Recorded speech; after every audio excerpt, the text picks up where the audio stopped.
को जो प्रॉब्लम है वो है एंट्रल गैस्ट्राइटिस। एंट्रल गैस्ट्राइटिस मतलब आमाशय के निचले वाले हिस्से में सूजन, लालामी, गर्मी, वहाँ थोड़ा सा दर्द भी महसूस होगा और उस हिस्से की कार्यक्षमता का कमज़ोर पड़ जाना। इस समय आपको क्या नहीं खाना चाहिए ये बहुत ज़्यादा ज़रूरी होता है। भाई क्या खाना है ये तो पूरी दुनिया जान रही है, सबको पता है ये खाना है, ये खाना है। लेकिन आप अच्छे के साथ में कुछ बुरा करते रहोगे, अच्छा खा रहे हो लेकिन उसके साथ जो नहीं खाना है वो भी अगर जाता रहेगा तो ये एंट्रल गैस्ट्राइटिस आपको इतना प्रॉब्लम कर देगी जितनी आपको कर दी। आपको ऐसा लगा कि आप माइनर अटैक जैसा लगा, आप गिर गए, आपके सीने में दर्द हुआ। 3-4 बारी तो हम लोग रात को इमरजेंसी में लेके गए हैं। अब इमरजेंसी में लेके चले गए। इमरजेंसी क्या, आपको इमरजेंसी में क्या लगेगा, जैसे सीने में भारीपन लग जाएगा। आपको इमरजेंसी ऐसा लगेगा जैसे एबनॉर्मल ब्लोटिंग हो गई, पेट एकदम से फूल गया है। ये सब ये एंट्रल गैस्ट्राइटिस में ही हो रहा है। पेट में नहीं होता है। हाँ, तो पेट में नहीं हो रहा। जैसे होता है ना कि मैंने आपको धक्का मारा तो आप थोड़े उधर जा रहे हो लेकिन मेरे धक्के की वजह से आपको उधर जाना पड़ गया। हाँ, तो पेट में नहीं हो रहा है लेकिन पेट की वजह से सीने में हो रहा है। हालांकि टेस्ट बहुत ज़रूरी थे क्योंकि सीने में बार बार हो रहा है, अपन सोचें पेट में ही हो रहा है, पेट में ही हो रहा है, तब तक सीने में कोई दिक्कत हो रही हो, हार्ट में कोई प्रॉब्लम आ रही हो, तो रूल आउट कराना ज़रूरी है। डिफरेंशियल डायग्नोसिस बहुत ज़रूरी है कि किसकी वजह से। अपन ने करा दी, हार्ट की सारी जांचें करा दी, हार्ट की सारी जांचें नॉर्मल आ रही हैं, कोई दिक्कत नहीं है। एंडोस्कोपी कराई, उसमें एंट्रल गैस्ट्राइटिस आया, एंट्रल अरिथमा। तो एंट्रल अरिथमा आया, ये कंफर्म हो गया कि पेट की समस्या है, पेट में सूजन है, उसकी वजह से खाना नहीं पच रहा है, उसकी वजह से पेट फूल रहा है, गैस एबनॉर्मली बन रही है। डकार अगर आ जाए तो थोड़ा सीने में भारीपन कम हो जाता है, डकार अगर नहीं आए तो सीने में भारीपन इतना बढ़ जाता है कि वो आपकी बेचैनी का कारण बन जाता है। बेचैनी होगी, घबराहट होगी, पल्पिटेशन भी होगा। पल्पिटेशन अपने को लगेगा कि पता नहीं क्या ही हो रहा है, धक धक धक धक धक धक सुनाई भी देना चालू हो जाएगा, हड़बड़ी आ जाएगी जीवन में, हड़बड़ी बहुत आ रही है। तो वो सब का सब लक्षण एंट्रल गैस्ट्राइटिस के हैं। तो एंट्रल गैस्ट्राइटिस हो रही है। अब अपने को समझना ये है कि आप क्या नहीं खाएं। अब ये क्यों इस पे जोर दिया जा रहा है, क्योंकि आप अभी बोल रहे हो कि इनको अचार के बिना तो ये खाने ही नहीं खाते, जबकि अचार तो आपके पेट में अगर सूजन आ गई तो इरिटेंट फूड जो चिड़चिड़ा करे, जो आंत को परेशान करे, जो आमाशय को परेशान करे, क्योंकि आमाशय में सूजन है, अगर वो खाना आप डालोगे आमाशय में तो आमाशय परेशानी होगा ना। जैसे घाव हो गया है और आप नमक छिड़को, तो कहते हैं ना देखो परेशान मत करो, देखो नमक मत छिड़को घाव पे। तो कहते हैं कि घाव पे नमक मत छिड़को, लेकिन उसका एक उद्देश्य ये भी होता है देखो ज़्यादा परेशान मत करो। तो ऐसे ही आमाशय आपको बार बार कहने की कोशिश कर रहा है देखो यार हम तो पहले से ही बहुत परेशान हैं, हमको ये मिर्च, ये अचार, ये मसाले, बहुत भारी खाना, इनको खा खा के हमको और परेशान मत करो, अदरवाइज हम आपको बेहोश कर देंगे। और वो कर देता है, कभी कभी आप गिर जाते हो, कभी कभी आपको बहुत समस्याएं हो रही हैं। कभी कभी अभी 2 दवाई ले रहे हैं, तो स्टोरवासेलेस कोलेस्ट्रॉल वाली, ठीक है, और एक ब्लड थिनर की टॉपलेट चल रही है। अब जो ब्लड थिनर चला रहे हैं, जैसे इको ठीक आ रहा है, आपका कोलेस्ट्रॉल का लेवल ठीक चल रहा है, तो उसमें ब्लड थिनर की ज़्यादा ज़रूरत नहीं है। लेकिन चूंकि अपन बार बार जाके जा रहे हैं कि हमारे तो सीने में भारीपन, हमारे तो सीने में भारीपन, तो फिर डेफिनेटली ब्लड थिनर एक, हाँ, तो ब्लड थिनर एक चलाना इसलिए थोड़ा इजी रह जाएगा उससे कि खून पतला रहेगा तो कहीं से भी पास होता रहेगा, कहीं वो जाकर के जाम नहीं करेगा। जाम का मतलब ब्लॉक नहीं करेगा, तो ब्लॉकेज नहीं आएंगे। लेकिन ये भी ध्यान रखना ज़रूरी है कि नहीं में इस जब गैस्ट्राइटिस होती है तो इन्फ्लेमेशन करने का काम करती है, एसिडिटी करने का काम करती है ब्लड थिनर। तो जो खून पतला करने की गोली है जब वो ली जाती है तो साथ में एक पीपीआई भी ली जाती है, क्योंकि वो एसिड रिलीज बढ़ाती है। तो एसिड रिलीज के कम करने के लिए आपको एक गोली खानी पड़ती है जो सवेरे सवेरे खाली पेट खाते हो। अब वो जो सवेरे खाते हो वो आपके लिए वो तो हो गई कि आप जो ब्लड थिनर ले रहे हो उसको कॉम्बैट करने के लिए, लेकिन यहाँ तो गैस्ट्राइटिस भी है, उसको कॉम्बैट कौन करेगा? फिर अपन तो अचार भी खा रहे हैं, उसको कॉम्बैट कौन करेगा? फिर अपन तो भारी मसाले वाला खाना भी खा लेते हैं क्योंकि मन करता है, क्योंकि मन मानता नहीं है, क्योंकि हम रूठ जाते हैं, क्योंकि हम नहीं खाएंगे अगर अचार नहीं दोगे तो। ये तो फिर गड़बड़ हो जाएगा, तो फिर मुश्किल हो जाएगा। तो आवश्यक क्या है, आप अपने आमाशय में पहले पहले सिर्फ वही खाना डालो जो आमाशय को सूट करे। आमाशय को सूट करेगा क्या, जो बहुत इजी डाइजेस्टिव है, जो बहुत एल्कलाइन है नेचर में, जिसमें इरिटेशन करने की प्रॉपर्टीज नहीं है, जो गैस्ट्रिक इरिटेंट नहीं हो। गैस्ट्रिक इरिटेंट मतलब जो आमाशय की अंदर की दीवारों को जाकर के परेशान ना करे। अब अपन ने एसिडिक फूड खा लिया, अपन ने कोल्ड ड्रिंक पी ली, अपन ने मैदे वाली चीज खा ली, या बाय चांस अल्कोहल लेते हैं, ले लिया, अल्कोहल नहीं लेता, या बाय चांस स्मोकिंग करते हैं, बीड़ी सिगरेट पी ली, या फिर तंबाकू खाते हैं, खा ली। तो ये सारी चीजें हैं जो गैस्ट्रिक इरिटेंट के रूप में जानी जाती हैं। अगर किसी को गैस्ट्राइटिस हो जाए तो इन सब चीजों को सबसे पहले नंबर पर छोड़ देना चाहिए। अगर ये लेते रहेंगे, इसके बाद कुछ भी लेते रहो, आराम सिम्टोमेटिक होगा। जैसे अल्कोहल ले रहे हैं, सिगरेट पी रहे हैं, तंबाकू खा रहे हैं, मसाले खा रहे हैं, मिर्च खा रहे हैं, और साथ में 3-3, 4-4 गोलियां खा रहे हैं।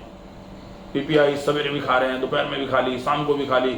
हर खाने के पहले एंटासिड सिरप जो आती है ना, पिंक कलर की, तो वो ले रहे हैं। अब उसको लेते रहो, आप दुनिया भर का उल्टा सीधा करते रहो, उससे थोड़ा बैलेंस बना रहेगा, लेकिन जैसे ही आप दवाइयां छोड़ोगे प्रॉब्लम बढ़ जाएगी। तो प्रॉब्लम को हमेशा के लिए अगर खत्म करना है तो आपको इलाज के साथ में परहेज की आवश्यकता होती है।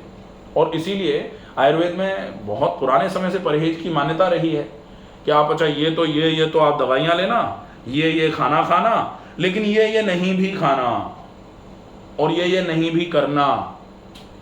तो वो निषेध जो होता है उसी को परहेज बोला जाता है। निषेध का मतलब जो खाने योग्य नहीं है उसको छोड़ देना, जो आपके लिए उपयोगी नहीं है उसको छोड़ देना, जो काम आप करो और उससे आपको नुकसान हो। जैसे आपको कमर में दर्द है, माना कि आपको कमर में दर्द था, अब आपको कहा जाए कि वजन ना उठाओ, तो आपके लिए वजन उठाना निषेध है। तो वजन उठाओगे तो कमर की मांसपेशियों पर और जोर पड़ेगा और ज़्यादा प्रॉब्लम बढ़ जाएगी। आपके सर्वाइकल स्पॉन्डिलाइटिस है, आप कहो कि हम तो सिर पे वजन लेके चलेंगे, चलोगे प्रॉब्लम हो जाएगी। तो सिर पे वजन लेके चलना अभी आपके लिए निषेध है। तो ये निषेध जो है, जिसको परहेज बोलते हैं, ये बहुत आवश्यक होता है। और बिना परहेज के पेट की समस्याएं तो कम से कम ठीक नहीं हो सकती। तो पेट की समस्याओं में परहेज तो अति आवश्यक है। नहीं तो हम मिर्च मसाला खाते हैं, मिर्च मसाला तो सिर्फ अचार नहीं होता, मिर्च मसाला तो खाते नहीं है। पहले तो बोलना चाहूँ, बोले तो ठीक मिर्च मसाला खाते नहीं है। ठीक है। न अल्कोहल लेते हैं, न ड्रग आपको पान तंबाकू खाते हैं, न पान खाते हैं, न जर्दा खाते हैं, कुछ नहीं खाते हैं। खाली हमको सुबह रोटी के साथ में सब्जी नहीं चाहिए, हमको खाली एक फली अचार का चाहिए, नींबू अचार। नींबू का देने से हो जाएगा मेरे को, और जरूरी नींबू मिर्ची वाला हो, नमक वाला नींबू होता है। अचार जो है वो एसिडिक माना गया है। अचार की तासीर जो होती है ना, एसिडिक होती है। और अचार एसिडिक है और पहले से एसिड रिलीज बढ़ा हुआ है। आमाशय में, आमाशय की दीवार अंदर से एसिड निकालती है। और कैसा एसिड निकालती है? Strong acid, HCl, hydrochloric acid. Hydrochloric acid मतलब वो एसिड होता है कि आप ऐसे करके धार बना के यहाँ से गिराओ और यहाँ से धार निकलना चालू हो जाए, तो वो एसिड। अब वो एसिड आपका आमाशय निकाल रहा है। आमाशय में जब तक एक प्रोटेक्टिव लेयर होती है अंदर की तरफ, तब तक वो लेयर, जैसे ये होता है ना मोबाइल के ऊपर स्क्रीन लगा दो तो ऐसे ऐसे करके स्क्रैच डालो तो मोबाइल की जो मेन स्क्रीन है उस पर स्क्रैच नहीं आते, आपका टेम्पर जो होता है उस पर स्क्रैच आते रहते हैं। और टेम्पर को हटा दो, उसके बाद ऐसे ऐसे करके डालो तो फिर मोबाइल की स्क्रीन पे जाएंगे ना। ऐसे ही अंदर की दीवार जो है आमाशय की, जो एसिड से जलने से रोकती है, अगर वो कहीं खराब हो रही है, उसके बाद अगर इरिटेंट फूड जाएगा तो वो प्रॉब्लम हो जाएगी। अब पूरी तो खराब नहीं हुई, लेकिन जहाँ जहाँ एंट्रम में सूजन आ गई है, वहाँ वो लेयर जो है वो प्रॉपर तरीके से बचाव का काम नहीं कर पा रही। अगर वहाँ एसिड लगेगा तो एसिड ही नुकसान कर रहा है, अपन तो और ऊपर से एसिड भी खा गए। तो उसको बिल्कुल छोड़ दो। कब तक छोड़ दो? तब तक जब तक आपको इस समस्या में बिल्कुल आराम नहीं हो जाए। और वो कब तक, कितना हो सकता है, वो कब तक हो सकता है, 3 महीने हो, 3 महीने से ज़्यादा नहीं होगा। अगर 3 महीने एक साथ लगातार फॉलोअप कर दोगे, अदरवाइज 3-3 महीने कर करके वो 3 साल भी हो सकता है, वो 30 साल भी हो सकता है कि हमने महीने भर किया, उसके बाद 2 दिन का छोड़ दिया, फिर महीने भर किया, फिर 3 दिन का छोड़ दिया, फिर 2 महीने पूरा किया, पूरा होने ही वाला था, थोड़ा और कर लेते सही हो जाता, लेकिन हमने 3 दिन के लिए छोड़ दिया।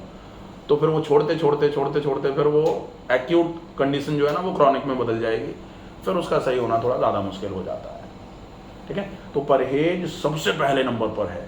बाकी जो खाना है वो तो ठीक है, जो इलाज है वो भी अपने आप में ज़रूरी है, जो आपकी लाइफस्टाइल है, पूरी जीवन शैली, क्योंकि केवल खाना और केवल खाने में परहेज जो है ना बड़ा पार्ट है।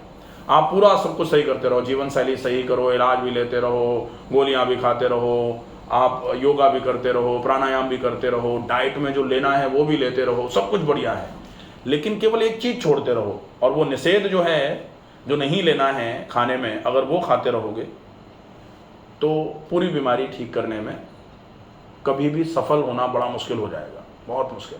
ठीक है, अचार हम छोड़ ही देते हैं, तो कच्चा नींबू जो सलाद में देते हैं, दाल में देते हैं, वो खा ले सकते नहीं सर? अब उस पे आ गए अपन, जैसे कच्चा नींबू, कच्चा नींबू ले सकते हैं, लेकिन अपन कहें कि एक पूरा नींबू निचोड़ दो एक कटोरी में, नहीं, 2 बूंद मैक्सिमम, क्योंकि नींबू भी एस्कॉर्बिक एसिड होता है, एस्कॉर्बिक एसिड है, फिर से वो एसिडिटी करने का काम करेगा। लेकिन नींबू को गुनगुने पानी के साथ या फिर नींबू को गुनगुनी सब्जी के साथ, पानी वाली सब्जी हो तो पानी वाली सब्जी, उसमें 2 बूंद आप नींबू की डाल दो, तो नींबू का माइनर सा खटास आ जाएगा। बहुत ज़्यादा मात्रा में नींबू खाना इस प्रॉब्लम को कराने का भी रीज़न बन सकता है। अब बन गई है, हो गई है, तो बढ़ाने का रीज़न तो डेफिनेटली बन सकता है। इसलिए अचार के बाद आप वो सारी चीज़ें छोड़ते हैं जो एसिडिक है नेचर में, तो नींबू भी एसिडिक है नेचर में, लेकिन गुनगुने पानी या गुनगुनी सब्जी में अगर आप डाल के लेते हैं तो वो चल जाएगा, और कम मात्रा में, ज़्यादा मात्रा में नहीं नींबू चलेगा।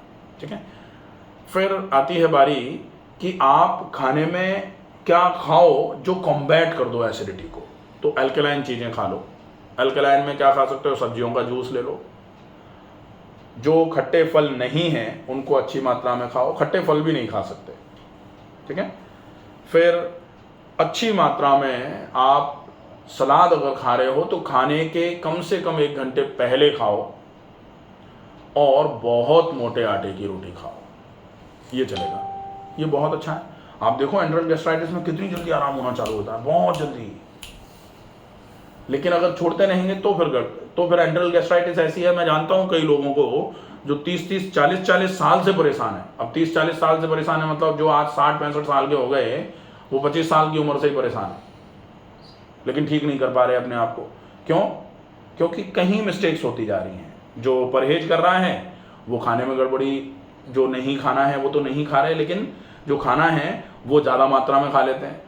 तो सारी चीज़ें आती हैं कि आप कितनी मात्रा में खाओगे, आपको क्या खाना है, आपको कब खाना चाहिए, सब कुछ ठीक है, लेकिन शाम का खाना लेट खाते हैं, रात को 10:30 बजे 11 बजे खा रहे हैं, तो भी व्यवस्था बिगड़ रही है। तो सारा रूटीन अच्छे तरीके से फॉलो करना पड़ता है, और एंट्रल गैस्ट्राइटिस बहुत जल्दी क्लियर हो जाती है। 3 महीने बहुत ज़्यादा टाइम नहीं होता। 3 महीने में अगर ये बीमारी जड़ से ख़त्म हो रही है तो बहुत अच्छी बात है, इसमें तो कोई दिक्कत ही नहीं, और कर सकते हैं ईजिली। ठीक है, अच्छा, ये मैंने कि 3